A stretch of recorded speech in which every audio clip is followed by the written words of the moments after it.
पाठ पाठ 2 ई कार दीचे तो स्त्रीलिंग दीचे। दृष्टि अर्थ है आँखि, कली अर्थ है फूल कड़, बेणी अर्थ है बेणी, रात्रि अर्थ है राति। वृष्टि अर्थ है मेघ, विपणी अर्थ है बजार, विधि अर्थ है रास्ता, अंगुली अर्थ है आंगुठी। से किसी अर्थ दिखाई। अभ्यास प्रश्न उत्तर पाठ 2 खाली पढ़ कही।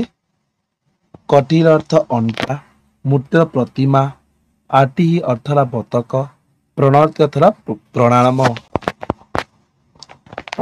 जोग कर।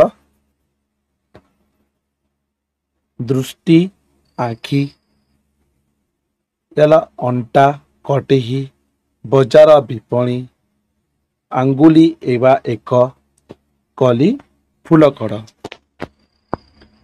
3 नंबर कही परिचय दियो। प्रणति, आटीय, बेणी, कली। नंबर 4 कही शून्य स्थान पूर्ण कर। अबा दीचे, रा दीचे, प्रति, दैक्सली, ब्रू, थी दीचे अबाली, रात्रि, प्रणाति, काली, वृष्टि, विधि। नंबर 5 शुद्ध पद लेख। उल्टा पुल्टा दीचे शुद्ध लेख।